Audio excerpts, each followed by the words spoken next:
De nuevo, un cordial saludo a todos. En el tema de hoy nos vamos a situar en la página 276 de nuestro PDF y nos vamos a centrar en este último tema del temario de biología, que es el sistema inmunitario, el sistema inmune que tenemos aquí en esta diapositiva número 11, donde vamos a un poco a explicar los conceptos básicos y principales que vamos a ver en este tema, ¿no? El primer concepto es qué es un sistema inmunitario. Lo podríamos definir como un conjunto de células y sustancias químicas que se generan por ellas, destinadas a la destrucción de cuerpos extraños. Estos cuerpos extraños van a tener un nombre a partir de ahora que se van a llamar antígenos. Anti significa contra, genos, contra sustancias, y cualquier sustancia extraña que se encuentre en el organismo va a ser intentada destruir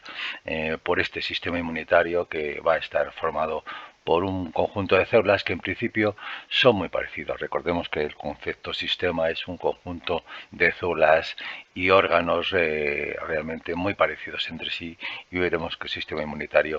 básicamente está formado por esos ganglios linfáticos y los vasos linfáticos donde se sitúan esas células inmunitarias, ¿no?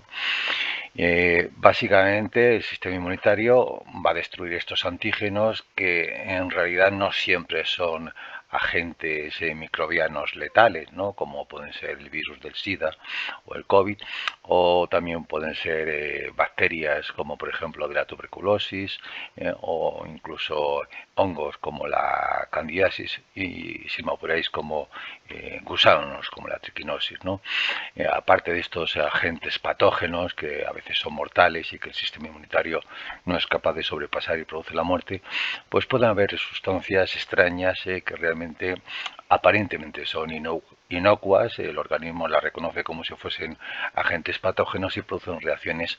exageradas que llamamos alergias, ¿no? Estamos hablando de que un simple grano de polen de las gramíneas, por ejemplo, podía producir una reacción del sistema inmunitario que a veces no es en absoluto favorable para el organismo, ¿no? Y aquí tenemos esta función defensiva frente a los microorganismos patógenos, y también tenemos una segunda función del sistema inmunitario que a veces se nos olvida, que es una función homeostática. Homeo significa sencillamente igual, mantener el estado del cuerpo sería la palabra, y realmente por función homeostática en el sistema inmunitario vamos a entender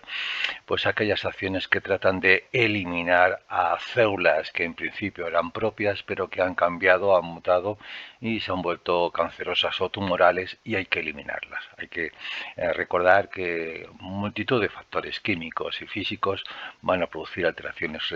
en nuestro material genético, en nuestro ADN de las células propias, las van a transformar, van a producir mitosis masivas que no son nada deseables, y a eso conocemos como tumoraciones. Pues bien, el sistema inmunitario afortunadamente reconoce a diario estas células extrañas, que son las células cancerígenas, y trata de eliminarlas, evitando que los cánceres sean mucho más frecuentes que si no hubiese un sistema inmunitario. Los organismos que no tengan un sistema inmunitario o lo sean deficientes son más propensos a procesos tumorales o cancerígenos. Esa sería la segunda función, la eliminación de tumores o cánceres en los organismos que lo presentan este sistema inmunitario, que por lo demás se ha desarrollado en los vertebrados sobre todo, pero que los digamos invertebrados y plantas apenas está desarrollado, y según avanzamos en la escala evolutiva de los vertebrados, pues en los mamíferos, incluido el hombre, es donde se encuentra más desarrollado este sistema inmunitario, que es en principio bastante complejo y que se está estudiando día a día con el fin de mejorar el tratamiento de muchas enfermedades infecciosas que están propagándose últimamente a través de los medios de transporte. Bien, Nuestro sistema inmunitario, vamos un poco a centrarnos en el ser humano, pero ya os digo que es muy común a la mayoría de los mamíferos, ¿no? El sistema inmunitario se va a dividir en dos tipos de estrategias o de mecanismos frente a los antígenos o sustancias extrañas. Uno se llaman mecanismos inmunitarios innatos o una respuesta innata que se presenta nada más nacer. Nada más nacer,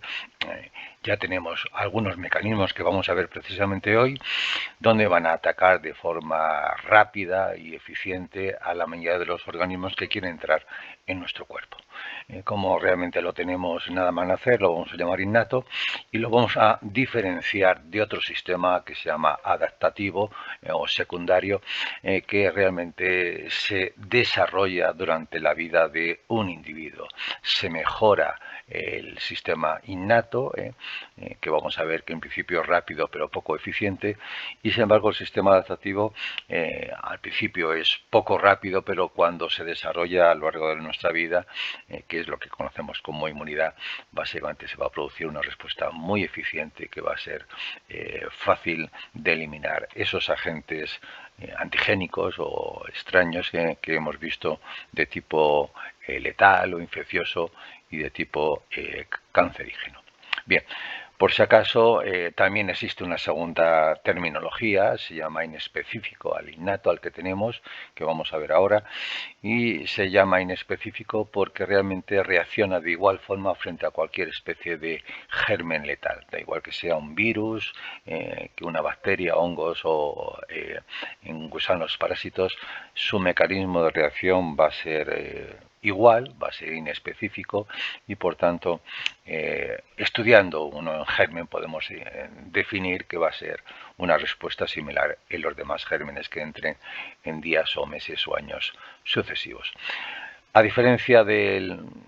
adaptativo, se llama también específico, ¿no? Y precisamente se denomina específico porque la respuesta que se desarrolla frente a un tipo de germen, vamos a poner por ejemplo el germen del SIDA o de cualquier bacteria que conozcamos, como ya os digo la tuberculosis,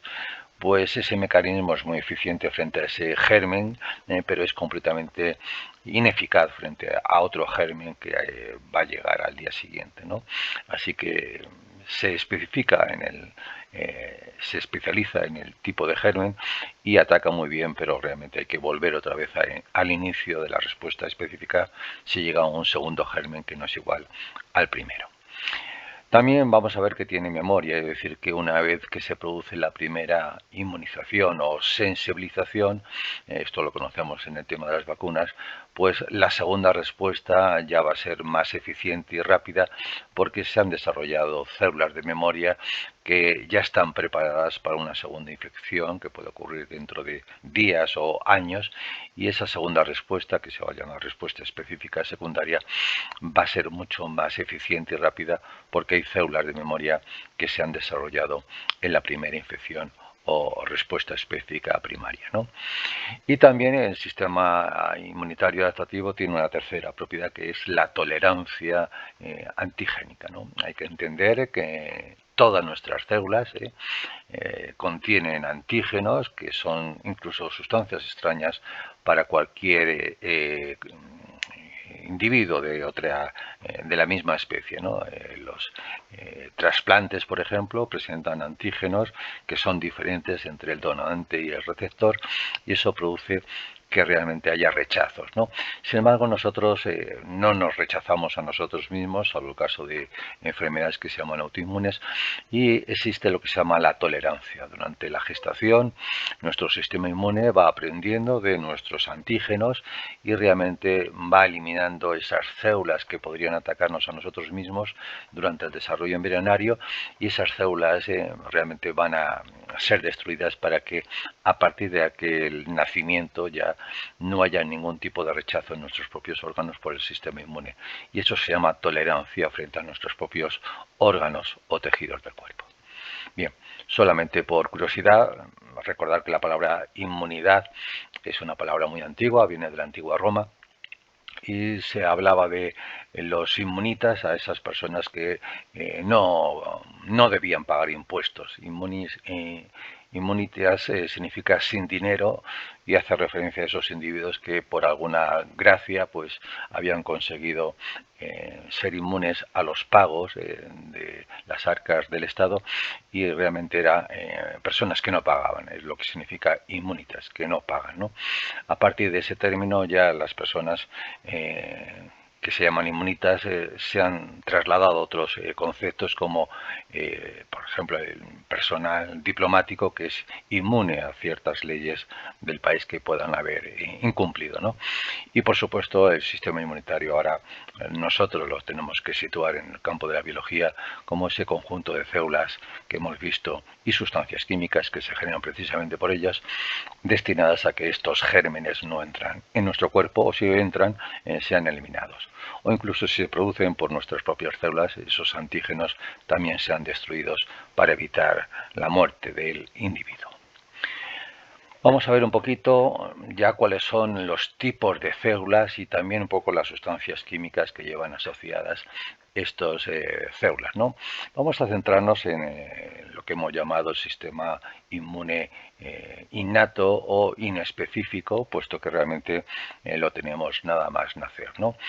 ¿Qué tipo de células inespecíficas o innatas, que también podríamos decir, presentamos nada más nacer? Pues hay lo que conocemos los leucocitos o los glóbulos blancos, ¿no? Es muy importante que sepáis que los glóbulos blancos o leucocitos tienen muchos nombres y vamos a intentar diferenciar esas clases de glóbulos blancos. Bien. Los glóbulos blancos se clasifican según un poco de que sean fagocíticos, es decir, que puedan cambiar el estado de su forma de la membrana, producir prolongaciones que se llaman citoplasmáticas o pseudópodos y englobar o rodear a los gérmenes que van a tener que destruir, ¿no? A esas células que cambian de forma, que engloban, que literalmente se comen a los gérmenes, se llaman fagocitos, ¿no? La palabra fago significa comer, citos, células o bolsas que pueden comer y hace referencia a estas células que ya os digo, cambian su forma, engloban y literalmente engullen a los gérmenes que pueden ser virus, bacterias, incluso pequeñas células de bacterias o de hongos. Bien, los células fagocitarias que nos van a preguntar seguramente de cita 2 o 3 células fagocitarias son, en primer lugar, los macrófagos. Los macrófagos se encuentran en los tejidos, en todos los tejidos de nuestro cuerpo y se llaman así porque fagos comen gran cantidad de gérmenes, ¿no? Son muy fagocitarios, incluso si se estimulan por sustancias químicas, pues pueden ser muy activos, ¿no? Cuando fagociten van a destruir lógicamente al germen, pero la segunda función de la fagocitosis, de la destrucción de estos antígenos o gérmenes, es la de presentar estos trozos o restos celulares a las células del sistema que se llama específico, ¿no? Y por eso a veces se van a llamar APC o células presentadoras de antígenos. Una vez que comen esos antígenos en sus lisosomas y vacuolas digestivas, los van a llevar a la superficie celular y los van a mostrar, ya veremos, a las células específicas que en otro tema vamos a ver. También los monocitos son otro tipo de fagocitos que estrictamente se circulan por la sangre, fagocitan algún germen que hay en la sangre, pero lo más importante es que realmente cuando entran a los tejidos se transforman en macrófagos. Estos macrófagos realmente son los derivados de los monocitos. Los neutrófilos son muy abundantes dentro de los leucocitos o glóbulos blancos, suponen el 60% de los leucocitos y son especialmente fagocitarios. Podemos decir que son la infantería o primer choque de ataque a los gérmenes, y en cuanto se encuentran los tejidos infectados, los neutrófilos suelen ser los más abundantes, los que llegan seguramente en primer lugar y los que seguramente tras una batalla entre el leucocito, el neutrófilo y los gérmenes puedan morir, y lo que conocemos como el pus. Cuando tenemos una herida infectada va a haber un líquido blanquecino que se encuentra allí en esa zona, y no son nada más que multitud, millones, quizá miles de millones de neutrófilos que han muerto en esa batalla, bien porque las sustancias químicas de los gérmenes les hayan matado, o simplemente porque la macro fagocitosis que han hecho durante varios días ha producido su muerte celular por agotamiento celular. También los eosinófilos, los vamos a ver, tienen capacidad fagocitaria, pero si nos preguntan dos células del sistema inespecífico que sean con capacidad fagocitaria, deberíamos recordar los macrófagos y los neutrófilos, que vamos a ver poco a poco en las siguientes diapositivas qué forma celular presenta. Bien, luego, aparte de las células inespecíficas fagocitarias, están las citotóxicas. Se llaman así porque eliminan en sus células sustancias, agregan al exterior sustancias químicas, generalmente proteolíticas, que van a destruir las membranas celulares de los gérmenes patógenos, seguramente bacterias y virus, y también van a destruir el interior de sus citoplasmas, ¿no? Esas sustancias que liberan gran cantidad de sustancias químicas que son perjudiciales, seguramente de tipo proteolítico, es decir, rompen, hidrolizan las proteínas de los gérmenes, se van a llamar células citotóxicas, y nosotros los vamos un poco a simplificar las llamadas células NK o Natural Killer en inglés, o asesinas naturales en castellano, y son esas sustancias que seguramente van a estar destinadas, ya veremos, a destruir células que desgraciadamente han sido infectadas por virus o bacterias. Esas células infectadas están prácticamente muertas, pero antes de morir liberan ciertas sustancias como el interferón, que avisan esas sustancias químicas como si fuese un olor químico a la llegada de estas células NK, que suelen estar por la sangre y los tejidos, pero que se acercan a ese interferón cuando las células van a morir al estar infectadas, y terminan de destruir a las células infectadas, que aunque sean propias, es un foco de infección para el organismo, ¿no? Hay otras células que se llaman cebadas porque están repletas de unos gránulos, que en cuanto a gránulos en su citoplasma, que en cuanto se degranulan, cuando se rompen esos gránulos y se vierten al líquido extracelular, pues producen reacciones inflamatorias, ¿no? Y lo más importante son los basófilos, amigos de los colorantes básicos como la hematoxilina, no importa mucho ese nombre. Los eosinófilos serían los amigos de colorantes ácidos como la eosina.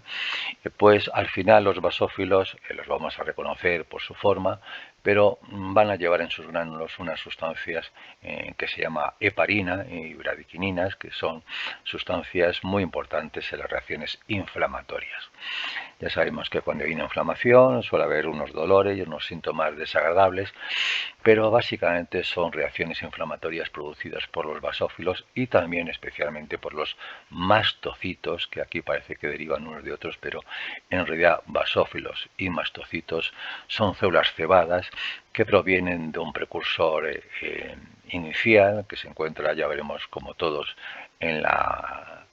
médula ósea de los huesos largos, y estas células primordiales van a dar a dos grupos de células cebadas con, ya os digo, vamos a un poco a simplificar, como la histamina, el componente principal de la inflamación, donde están repletos estos basófilos y mastocitos de histamina, que va a ser la sustancia principal en las reacciones desagradables de las inflamaciones que hemos con mucha seguridad tenido varias a lo largo de nuestra vida, ¿no? Los monocitos básicamente son células que también liberan sustancias, no son realmente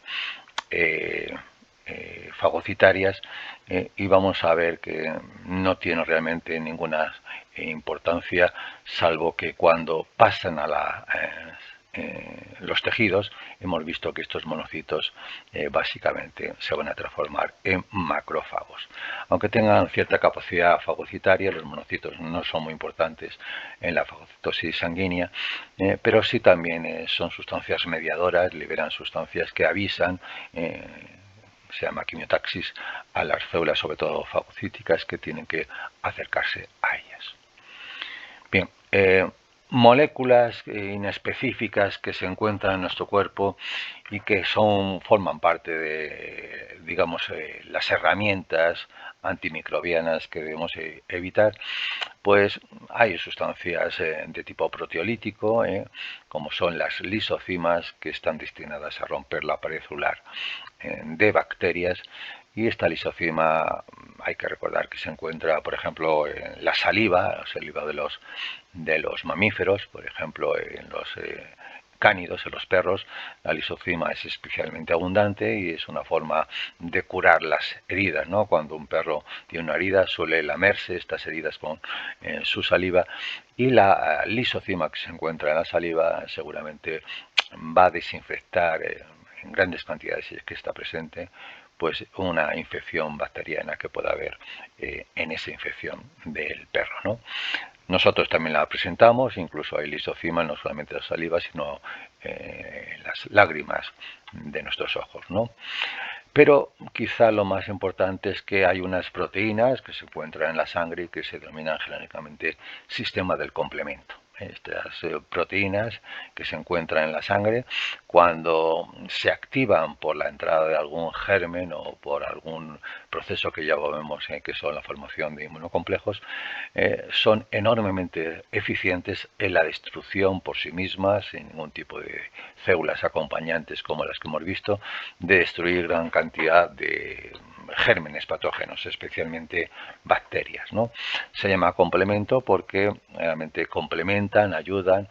a las reacciones que vamos a ver específicas en otro tema, en que son muy eficientes, pero que ellas de alguna forma ayudan a que las reacciones específicas mediante anticuerpos o mediante linfocitos que vamos a ver sean mucho más eficientes, y las vamos a ver precisamente que son esenciales en el sistema de las inflamaciones o procesos inflamatorios que tenemos constantemente en nuestro cuerpo. Luego las citocinas son sustancias químicas muy variables que tienen diferentes nombres y que permiten la comunicación entre las células que estamos hablando, no solamente de tipo inespecífico como las específicas, ¿no? Por ejemplo, cuando los linfocitos entre sí se tienen que comunicar, no lo hacen mediante, lógicamente, sonidos, sino mediante sustancias químicas, y las vamos a llamar interleucinas a esas sustancias que, como hormonas, ayudan a comunicarse a los diferentes linfocitos. Inter significa entre, leucinas linfocitos, ¿no? Luego también hay linfocinas que se liberan para que no solamente provienen de los linfocitos, pueden provenir, por ejemplo, de los macrófagos, para que se activen cierto tipo de linfocitos y que realmente sean más funcionales, ¿no? Los interferones, ya hemos visto que son sustancias, son glicoproteínas de pequeña tamaño molecular que se liberan por células infectadas, células que van a morir y que al final avisan a los natural killers, hemos visto, para que realmente estas actúen sobre ellas y las, digamos, asesinen. En realidad están asesinando a células propias, pero que su función ahora es destruir al organismo general, por ser una fuente de gérmenes virales o ser una fuente de células cancerígenas que están consumiendo las energías del individuo. Y luego también hay factores que ya no vamos a entrar en ellos porque se salen de nuestro temario, factores de necrosis tumoral que se suelen liberar en los tejidos dañados y que permiten la quimiotaxis o atracción de estas células que en principio están un poco despistadas, pero gracias a esas sustancias químicas atrayentes, la quimiotaxis, permiten, como si fuesen olores,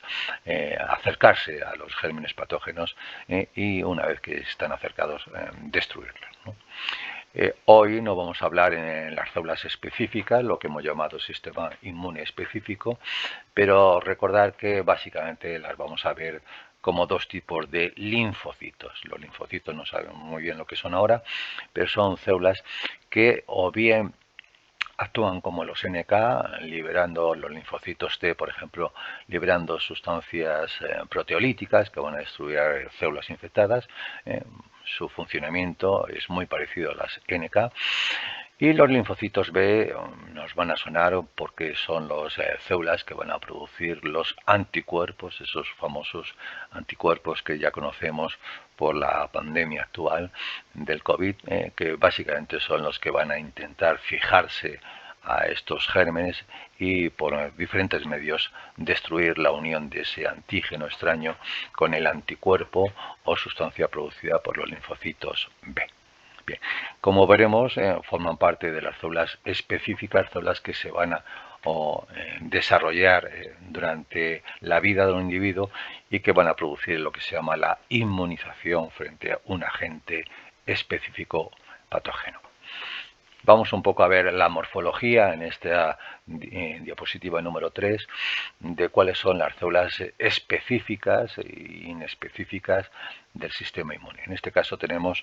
a los fagocitos, que recordar que son básicamente de tipo inespecífico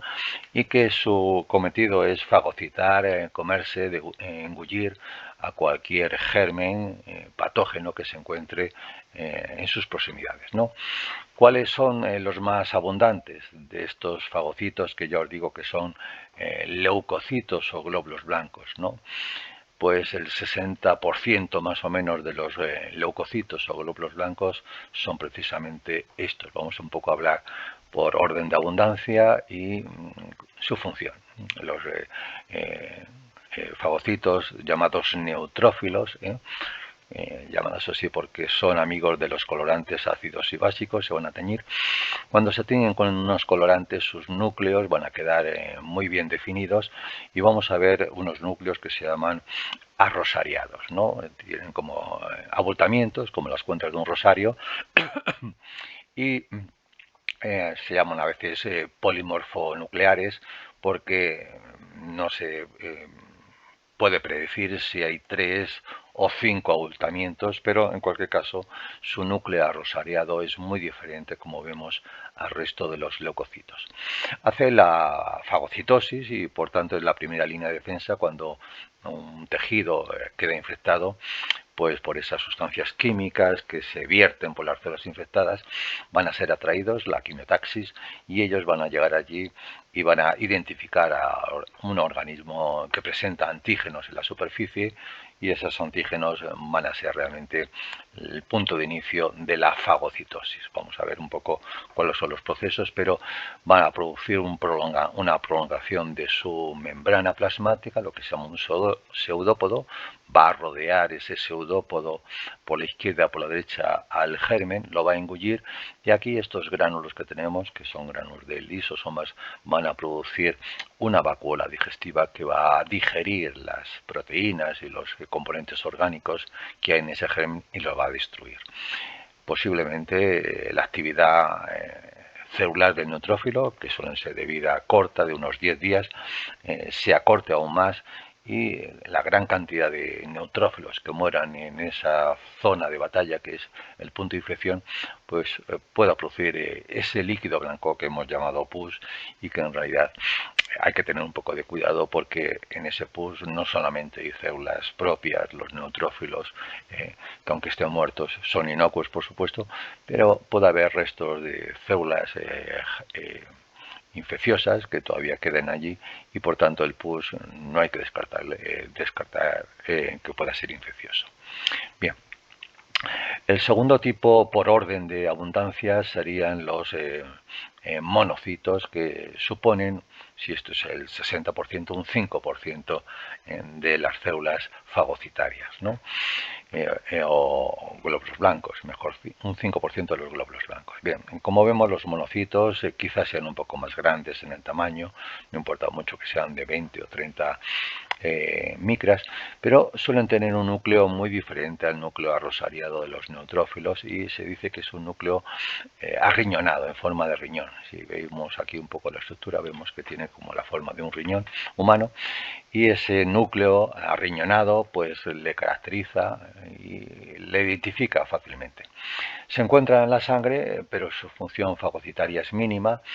Lo importante es que cuando realmente salen por las células endoteliales, por los capilares sanguíneos a los tejidos circundantes,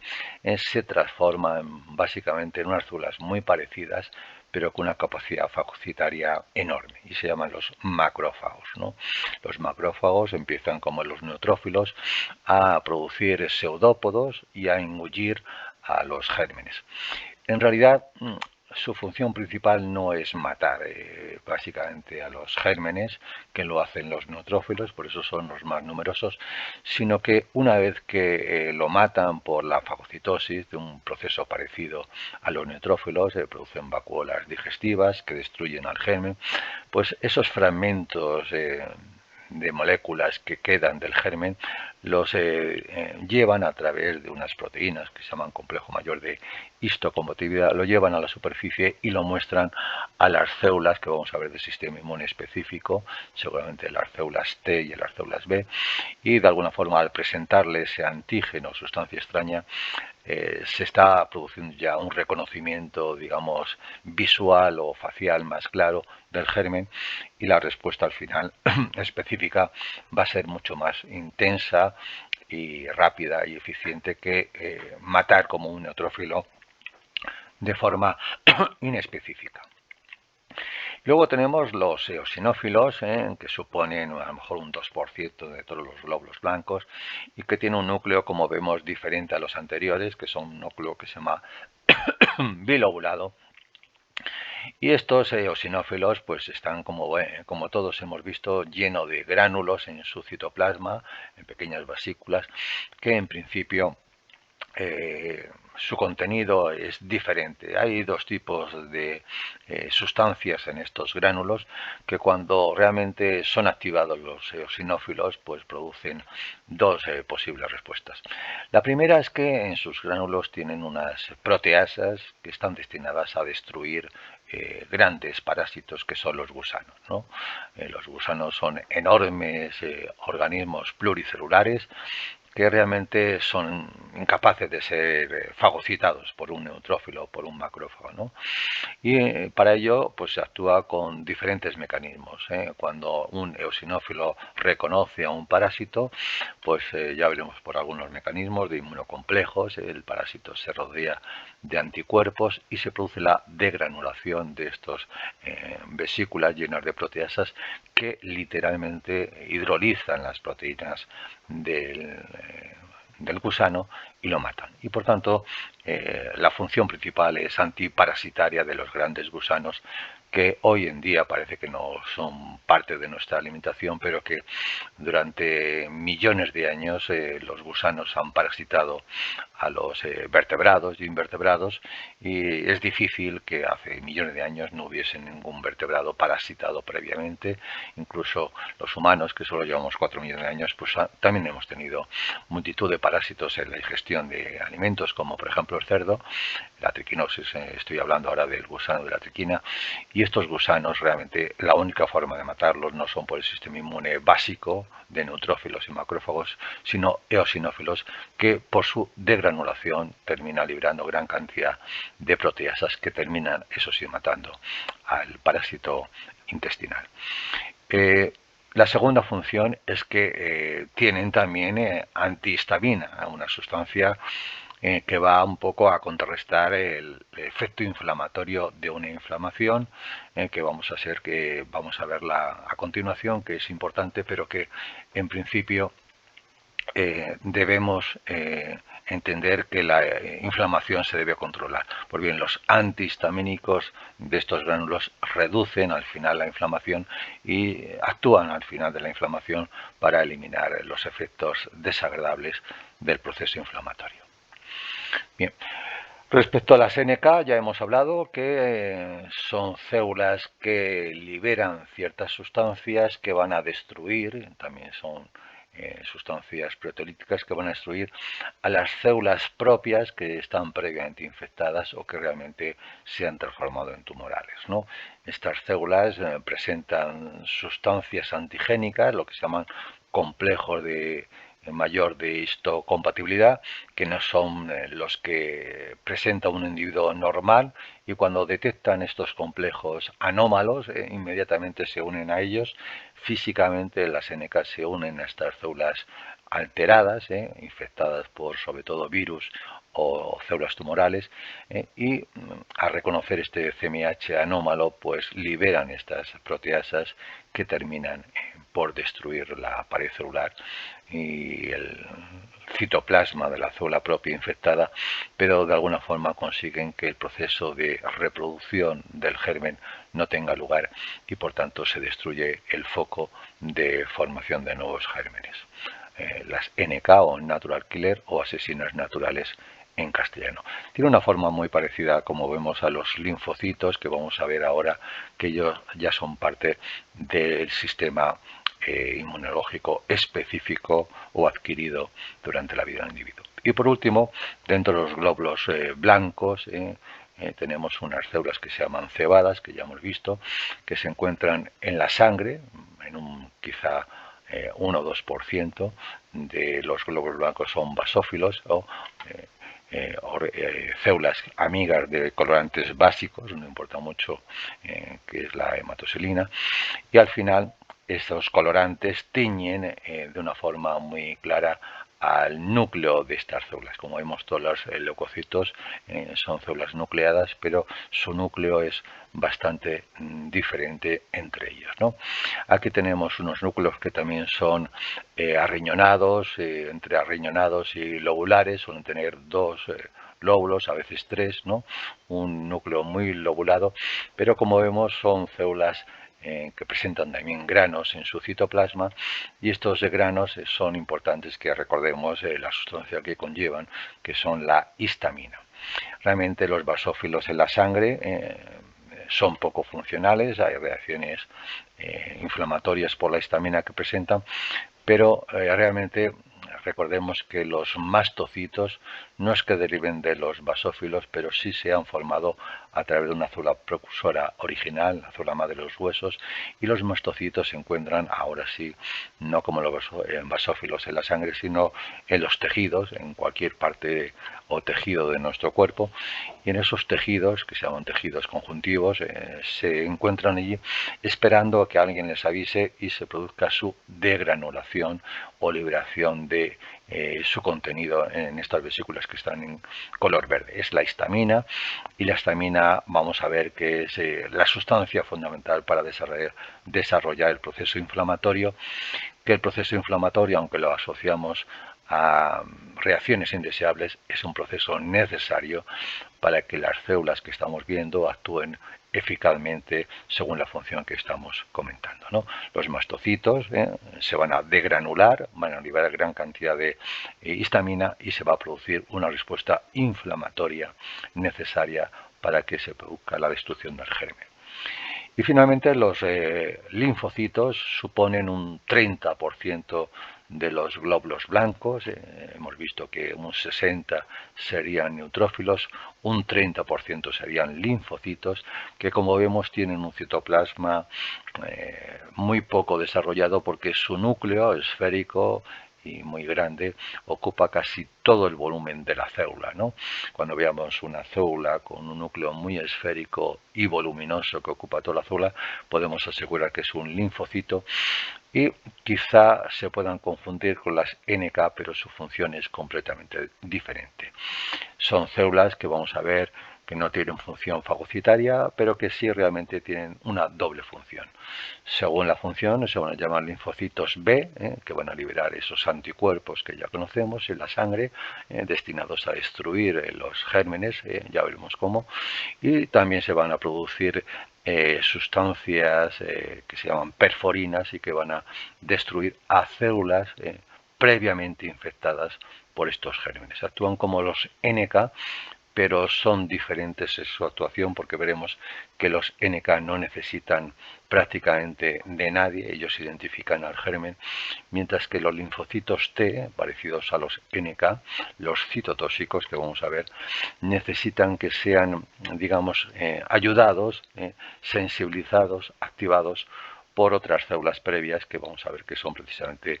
otros tipos de linfocitos T que se llaman cooperadores o helper y que si no son avisados o ayudados no actúan frente a la célula que está infectada, a la célula propia infectada o la célula tumoral propia. Por tanto, vemos que hay leucocitos fagocitarios y leucocitos, digamos, que segregan sustancias químicas que forman parte de lo que hemos visto el sistema inmunológico. Bien, aquí vamos a pasar de esta diapositiva de los dos tipos de linfocitos. Lo importante es que veamos que los linfocitos se van a clasificar un poquito según cierto tipo de sustancias o receptores que se encuentran en la superficie. A los linfocitos B, que son idénticos a los linfocitos T al microscopio óptico, no se pueden diferenciar un linfocito T de un linfocito B al microscopio óptico. Se utilizan técnicas inmunológicas mediante anticuerpos y esos anticuerpos solo actúan frente a ciertos antígenos, ¿no? Cuando, por ejemplo, actúan frente a este antígeno que se llama receptor a los linfocitos B, pues destruyen estos linfocitos, esos antígenos que se han cultivado previamente en el laboratorio, y de esa forma se distinguen a estos linfocitos B de otros linfocitos T que tienen otros tipos de receptores diferentes y que con otros anticuerpos también cultivados en el laboratorio pues destruyen a estos linfocitos o receptores celulares de tipo T. Los TCR son receptores celulares a los linfocitos, ¿no? Estos receptores pueden ser comunes a todos los linfocitos o pueden ser incluso además tener un segundo tipo de receptor, lo que se llama cluster differentiation o cúmulos de diferenciación, que son los CD4 o CD8, y otros tipos de anticuerpos frente al CD4 o CD8 van a diferenciar dos estirpes de linfocitos que vamos a ver más tarde, que se llaman linfocitos helper o auxiliadores en castellano, TH, que llevan este segundo receptor específico, el CD4, o los que lleven el segundo receptor antigénico CD8 se van a llamar linfocitos citotóxicos. Aquí con las siglas CTL, pero a veces se suelen poner T mayúscula, C minúscula o citotóxicos. Como son responsables de la inmunidad adquirida o celular específica, no la vamos a ver mucho más hoy y nos vamos a dedicar un poquito a los órganos linfoides, o órganos donde se originan estas células que hemos visto, tanto inespecíficas como específicas. Bien, lo más importante es que sepamos que hay dos órganos linfoides o productores de glóbulos blancos que se llaman primarios o secundarios. Lo más importante es saber que un órgano linfoide primario es aquel donde se forman, se originan las células leucocitarias, ¿no?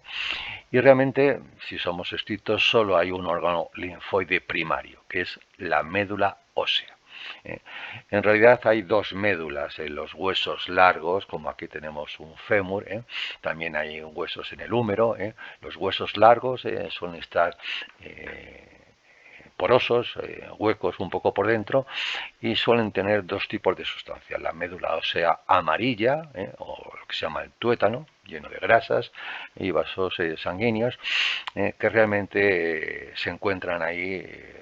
multitud de vasos sanguíneos destinados a la nutrición del hueso, ¿no? Pero en sus extremidades, lo que se llaman las epífisis, existe un hueso no compacto, sino esponjoso, por la forma de huecos numerosos que presenta, donde existen las células hematopoyéticas o células formadoras de no solamente los glóbulos rojos, blancos, sino de los glóbulos rojos. La sangre, en realidad, está formada por multitud de glóbulos rojos que dan ese color rojo a la sangre y pequeñas cantidades de glóbulos blancos. Para entendernos, un microlitro, una gotita de sangre puede tener hasta 5 millones de glóbulos rojos, de hematíes o eritrocitos, y solo 10.000 glóbulos blancos, de esos que hemos visto, de los neutrófilos y linfocitos, solo 10.000 por microlitro. Recordad la diferencia en la numeración: 5 millones de glóbulos rojos por microlitro y solo 10.000 glóbulos blancos por microlitro. Pues bien, todas estas células se forman en un sitio muy raro, ¿no?, que son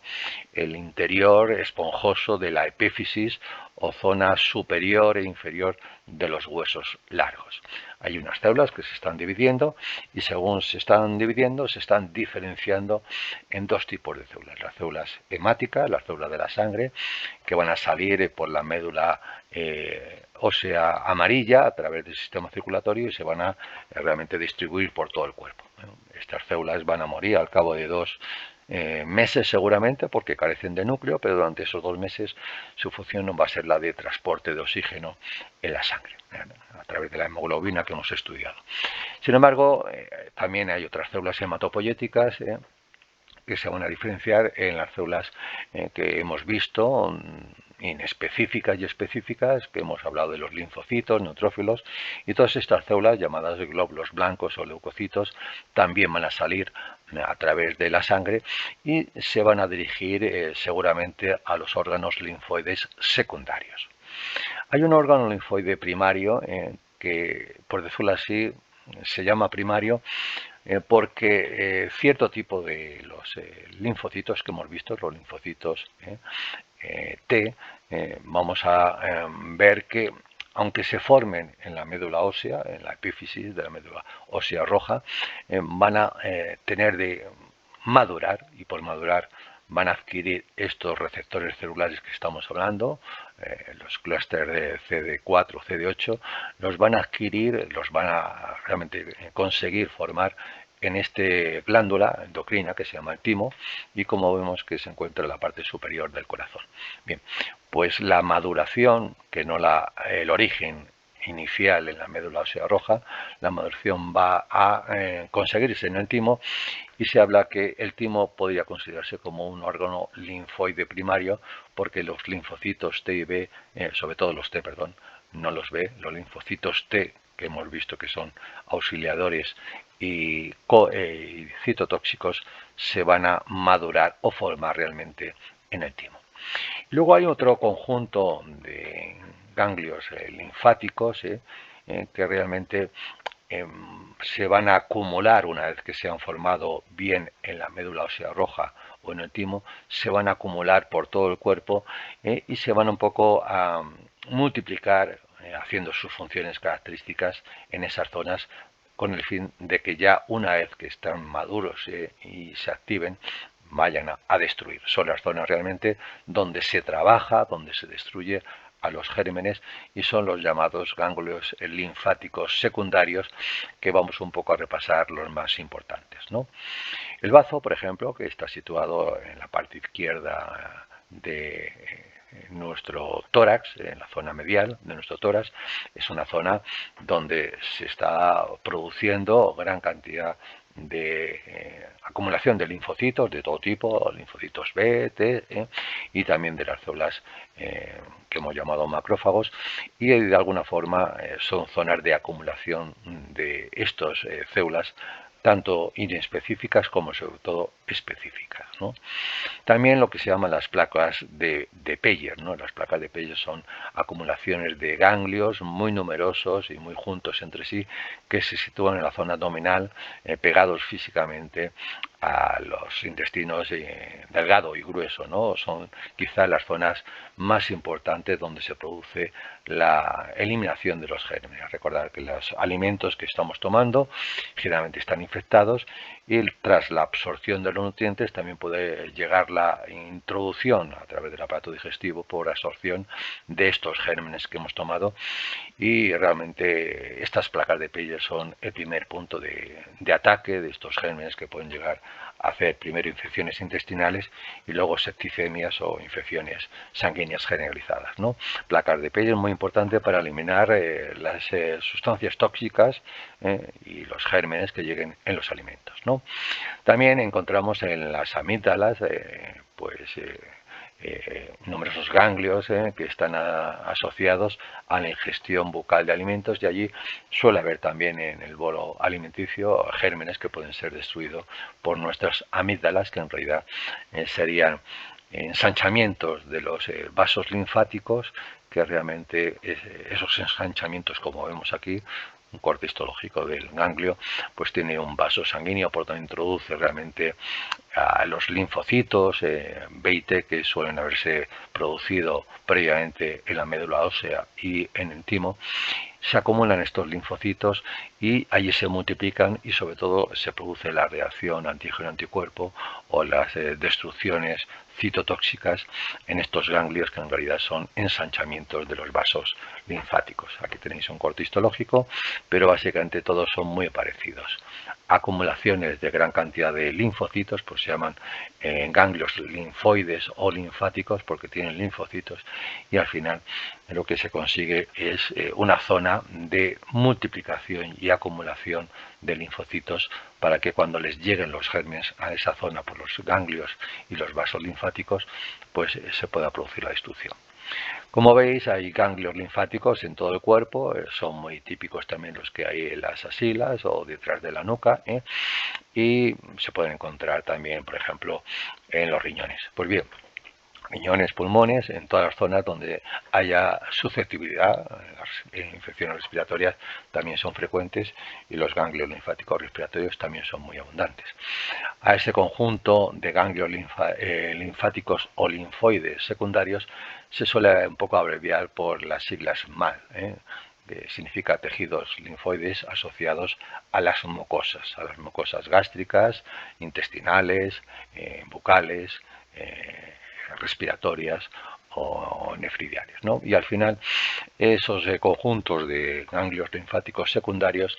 podemos decir que son las zonas de actuación de los diferentes linfocitos B y T que van a producir la inmunización posterior frente al germen. Aunque hay que entender que, aunque no lo veamos, cualquier tejido muscular, tejido adiposo, cualquier tejido respiratorio, pues va a estar lleno de estos macrófagos y de mastocitos, que realmente son la primera línea de aviso al cuerpo de que los glóbulos blancos deben actuar, ¿no? Generalmente va circulando por la sangre los glóbulos blancos, sobre todo los neutrófilos, y cuando se encuentran con señales químicas, la quimiotaxis producida por estos macrófagos y por los mastocitos, pues esa quimiotaxis hacen salir a los neutrófilos de los vasos sanguíneos y se van a dirigir a la zona infectada. Por tanto, aunque solamente veamos aquí zonas de ganglios y vasos linfáticos, hay que entender que los vasos sanguíneos, muy numerosos por todo el cuerpo, son la vía de salida a esas zonas infectadas, que puede ser cualquier zona del cuerpo. Bien, pues vamos a ver un poquito el sistema inmunológico inespecífico o innato, y los vamos a diferenciar en la primera y segunda línea de defensa. La tercera va a ser asociada a lo que hemos visto, la respuesta específica o adquirida a lo largo del individuo. Respecto a la respuesta inespecífica o innata, la que tenemos nada más nacer, pues hay que entender que hay un conjunto de células y también de mecanismos físicos y químicos y también biológicos que hay que un poco descubrir, ¿no? La primera línea de defensa se encuentra en nuestra piel. La piel es como una especie de muralla de un castillo que evita la entrada de los gérmenes del exterior. Y básicamente, según esa muralla, se van a distinguir tres tipos de mecanismos físicos, si son básicamente estructuras que impiden la entrada, ¿no? Básicamente estamos hablando de la proteína que hemos llamado la queratina, que es la proteína que reviste las células de la epidermis o capa superficial de la piel, y que realmente permite que estas células estén muy unidas unas con otras y que no haya ningún hueco entre las células, ningún espacio intercelular que permita la entrada de los gérmenes. Si no hay una herida que se ocasione de forma accidental, ¿no? Nuestra piel, en los mamíferos es muy eficiente, pero también hay que recordar que las plumas son queratina y que tiene una doble, o si queréis, una triple función las plumas, aparte de volar, abrigar al animal. La función también es la de revestimiento o recubrimiento, y esa queratina impide la entrada física de los gérmenes, como una muralla de un castillo impide la entrada de los posibles enemigos, ¿no? También hay epitelios que no tienen queratina, pero que tienen cilios, y que esos cilios se mueven en la superficie celular. Estamos hablando de los epitelios bronquiales del aparato respiratorio, y que trasladan los gérmenes al aparato digestivo, donde allí agentes químicos como el ácido clorhídrico los van a destruir, ¿no? Pero a mí me gustaría hacer hincapié en que la queratina, esta proteína que forman las células epiteliales o queratinocitos, que es la palabra correcta, pues impiden físicamente la entrada, si es que no hay ninguna erosión en la superficie de esa capa múltiple, que suele tener unas 10 o 12 capas de células muertas, pero que están llenas de queratina y que las impiden la entrada de los gérmenes. Los mecanismos químicos suelen estar asociados a zonas donde no estén recubiertas de queratina, las partes expuestas al aire, ¿no? Y tenemos las secreciones mucosas, ¿no? O las secreciones respiratorias, ese mucus de aspecto pegajoso, de carácter pegajoso, son en realidad glicoproteínas que tienen gran cantidad de azúcares, y que esos azúcares tienen la capacidad de pegarse sobre sí mismo e impedir que los gérmenes que lleguen allí se trasladen a las partes más interiores de la zona respiratoria, ¿no? Las secreciones bucales, las secreciones nasales, las secreciones bronquiales o las secreciones vaginales, o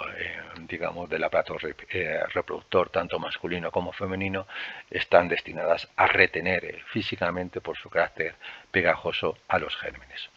También hemos visto enzimas de carácter anti-hidrolítico, como la lisozima, que se encuentra en la saliva y en las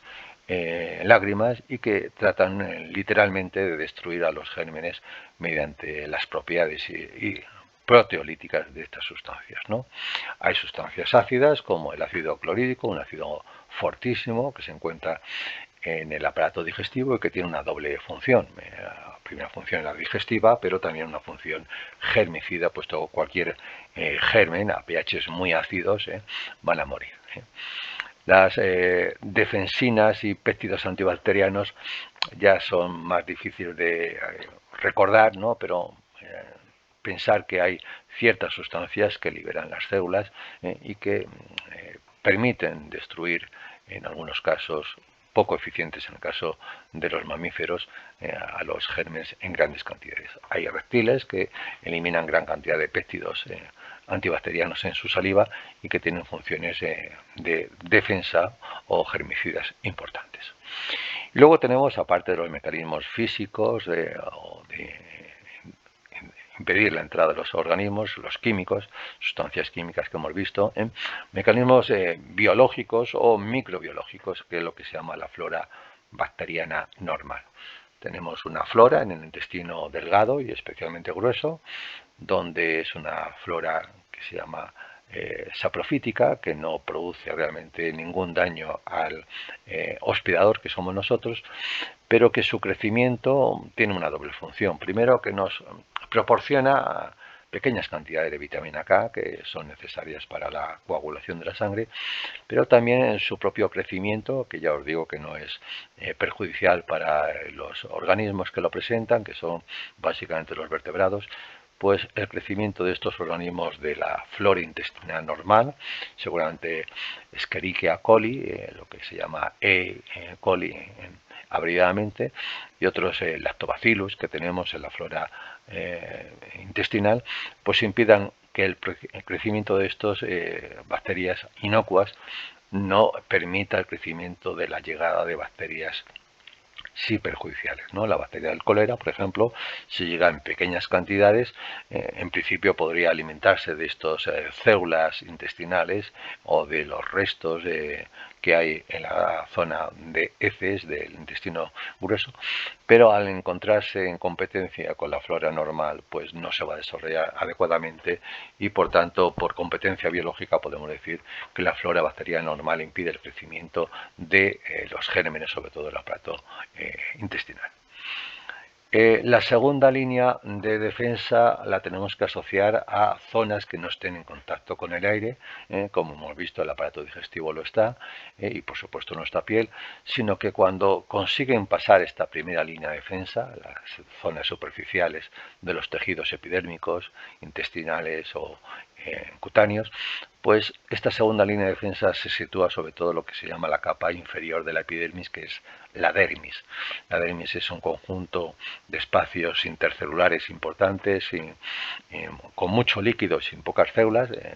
donde abundan proteínas como el colágeno,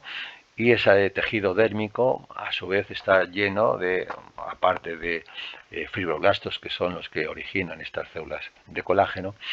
pues está lleno de células que hemos visto del sistema inespecífico, como son los macrófagos, como son las células cebadas, los mastocitos, como son las células NK o natural killer, que están destinadas a que destruyan, o por lo menos avisen como los macrófagos, que la infección ya es importante, que ya ha sobrepasado las superficies epiteliales y que puede llegar en cualquier momento a la sangre y a través de ese flujo sanguíneo producir una distribución del germen hacia cualquier órgano del cuerpo. La llegada de un germen a la sangre debe evitarse a toda costa y por tanto al final tenemos que tener unas células que eviten esto. También tenemos un conjunto de sustancias químicas que hemos llamado sustancias extracelulares de tipo del sistema de complemento, que van a actuar por sí mismas sin necesidad de ningún tipo de células para destruirlas. La tercera línea de defensa se encuentra en los linfocitos, en esos ganglios linfoides secundarios, y que van a producir una inmunización permanente si es que realmente se consigue sensibilizar a los linfocitos B y T que tenemos aquí. Aquí tenemos un poquito el esquema que hemos visto de los mecanismos físicos, químicos y microbiológicos. Tenemos, por ejemplo, el aparato digestivo con sus diferentes comportamientos, los ácidos del clorhídrico, la flora intestinal, la microbiota que se llama, y también tenemos las estructuras en forma de barrera, el epitelio digestivo, que evita la llegada de esos organismos y su paso al torrente circulatorio. El sistema de complemento es importante que analicemos que se encuentra en la sangre y realmente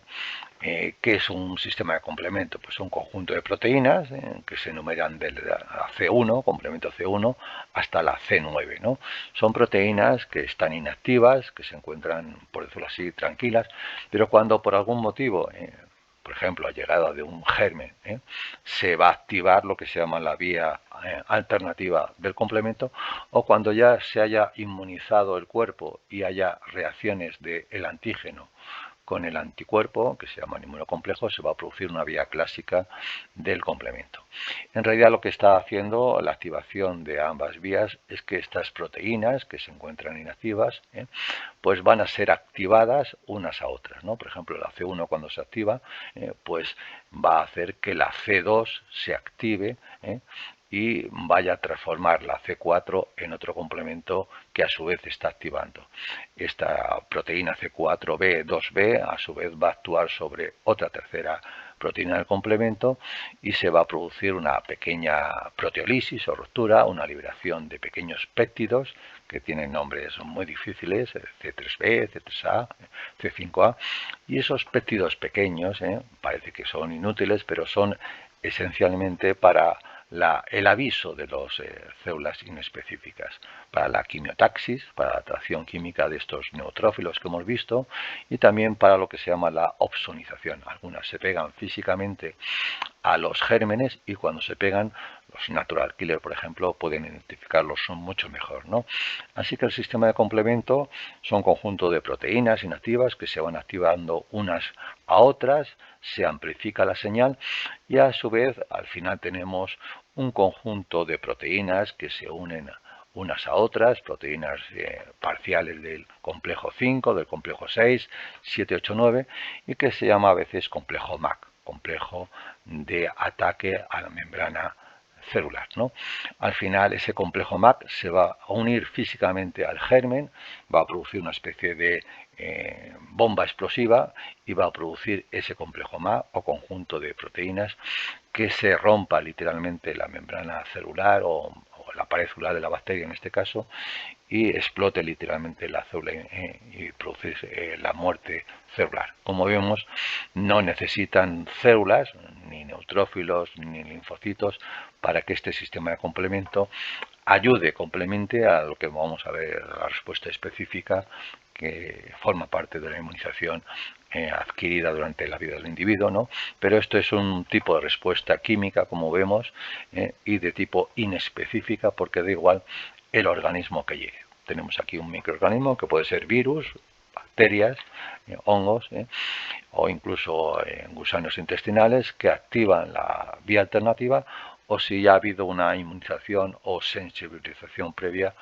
va a haber mediante inmunocomplejos la activación de otra vía que termina siendo común a ambas y que termina destruyendo por sí misma los gérmenes que se introducen en la sangre. Recordar que es una vía química del sistema sanguíneo. Al final se va a producir en las reacciones del complemento, se van a producir diferentes situaciones. Ya hemos visto que se produce una quimiotaxis, una atracción de los neutrófilos. También se va a producir una destrucción o lisis de las células por sí mismo a través de la formación del complejo MAC o complejo de proteínas del complemento asociados a la membrana del germen, pero se va a producir una reacción que se llama inflamatoria. La reacción inflamatoria que tenemos aquí es un conjunto de síntomas característicos que realmente conocemos muy bien. Hay 4 síntomas importantes en una reacción inflamatoria que vamos a recordar que son la formación de un enrojecimiento en la zona. La zona se vuelve un poco más roja porque se produce lo que se llama una vasodilatación de los del endotelio, de los vasos sanguíneos o capilares sanguíneos, se produce una vasodilatación, aumento del flujo sanguíneo, que como es más rojo da lugar a un mayor enrojecimiento de la zona. Pero también estas sustancias que hemos visto del complemento van a producir una contracción del músculo liso de estas células que se llaman células endoteliales o células que recubren los capilares sanguíneos. Tienen en su interior, en su citoplasma, una proteína que nos suena, la actina y miosina, y se va a producir una contracción, una retracción de estas proteínas de carácter contráctil, la actina y miosina, y esa contracción va a hacer que se aproximen unas células endoteliales a otras y al final se hagan más pequeñitas, pero que entre ellas los espacios intercelulares se hagan más grandes y esas aberturas que se producen en los espacios intercelulares por contracción de las células endoteliales por la actina y miosina, se hacen más pequeñitas, pues permite la salida de lo que se llama el plasma sanguíneo. El plasma sanguíneo es el líquido sin células que va a salir a través de estos espacios intercelulares del endotelio capilar hacia el líquido extracelular que encontramos aquí, ¿no? Y al final ese líquido va a producir el segundo síntoma de la inflamación que se llama el edema. El edema es una acumulación de agua, de plasma sanguíneo, que hace que esta zona sea un poco más líquida, ¿no? Al final el objetivo no es inundar la zona, aunque realmente nos encontremos con una zona hinchada, el famoso hinchazón en un golpe, sobre todo de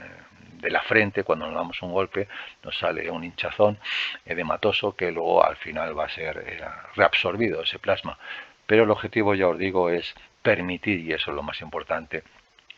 que las células sanguíneas que lleguen aquí, los neutrófilos que están viajando por la sangre, por quimiotaxis, intentan salir a través de esos espacios intercelulares y puedan salir junto con el plasma sanguíneo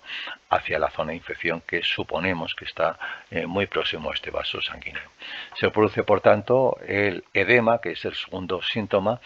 pero también se produce una, digamos, hipertermia o zona más cálida en la zona que tenemos ahí, debido a que se produce una sustancia química en las células endoteliales y también en las células infectadas, que es el óxido nitroso, el NO, que tiene una capacidad precisamente de incrementar la actividad biológica, el consumo de oxígeno, y el consumo de oxígeno, la actividad biológica termina por formar gran cantidad de calor, que hace que al final los neutrófilos, que por decirlo así son un poco frioleros, van a actuar con más actividad con la temperatura más elevada de la zona infectada. La hipertermia sería el tercer síntoma, y el cuarto es el que realmente nos es más desagradable, que es el dolor. El dolor se debe a una sustancia que se llama precisamente las histaminas y las bradykininas y las prostaglandinas. Sobre todo las bradykininas y las prostaglandinas son las sustancias que producen dolor en las fibras nerviosas que tenemos asociadas a la zona infectada, y cuando se produce ese dolor por las prostaglandinas y las bradykininas que se liberan por los mastocitos, pero también por las células infectadas, las células nuestras infectadas, pues al final esos dolores son el síntoma más desagradable de una otitis, de una inflamación del oído, de una conjuntivitis, de una inflamación de la conjuntiva ocular, de una gastroenteritis, una inflamación del tejido epitelial del estómago o del intestino. En fin, todas las itis, todas las inflamaciones, básicamente son procesos debidos a esa liberación de bradykininas y prostaglandinas que producen dolor en las fibras nerviosas asociadas a la zona infectada. Bien, todo este proceso se incrementa por la liberación de histaminas en los mastocitos, que al reconocer a estas células infectadas pues liberan aún más, ¿no? Y también reconocer que existen opsonizaciones debido a los fragmentos del sistema de complemento que se van a unir a las células infectadas y que van a hacer que, por ejemplo, los macrófagos sean especialmente activos en su fagocitosis frente a la eliminación. Esos sistemas de complementos también atraen químicamente a los neutrófilos, que van a intentar salir, lo que se llama diapédesis, a través de las células endoteliales hacia el, digamos, tejido infectado. Por supuesto, se produce esa lisis por el complejo MAC que hemos visto, tanto de bacterias como células,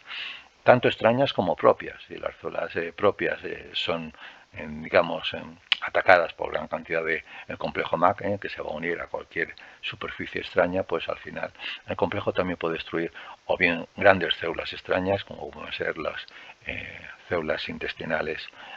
de gusanos parásitos, o células propias que se han tumorizado y que hay que también destruirlas. Bien, aquí no vamos a entrar un poquito cómo es el proceso de la inflamación, pero básicamente un neutrófilo va a descubrir ciertos fragmentos de estas células endoteliales que liberan cuando realmente se produce una infección, que se llama selectina P, van a reconocerlos por ciertas proteínas de superficie, y una vez que se unen físicamente, se produce la diapédesis, palabra importante, que es, digamos, el estrechamiento de su citoplasma celular para que puedan salir por esos espacios intercelulares que, por la contracción precisamente que hemos visto de la actina y miosina, permiten separar unas células y otras y facilitar la salida de los neutrófilos, que son, digamos, la primera línea de defensa en la respuesta inespecífica secundaria. Y ya se va al foco inflamatorio, donde estas células propias están, digamos, sufriendo y están liberando esas bradykininas, esas prostaglandinas que da el proceso inflamatorio. Por supuesto, también se liberan este proceso de las sistema de complemento también se libera aquí y se produce la opsonización y la quimiotaxis o atracción de sustancias químicas del complemento hacia la zona infectada, que al final produce una reacción inflamatoria más o menos desagradable que no queremos un poquito recordar en muchas enfermedades que tenemos. Bien, aquí lo vamos a dejar por hoy en este tema que hemos llamado inmunidad inespecífica de tipo primario o externo y de tipo secundario o dérmico o interno. Y ya en el próximo capítulo veremos algún ejercicio de lo que hemos visto. Y ya en un tercer capítulo veremos la inmunidad adquirida, que es un poquito lo que conocemos como las reacciones antígeno-anticuerpo. Muchas gracias por todo. Hasta el próximo día.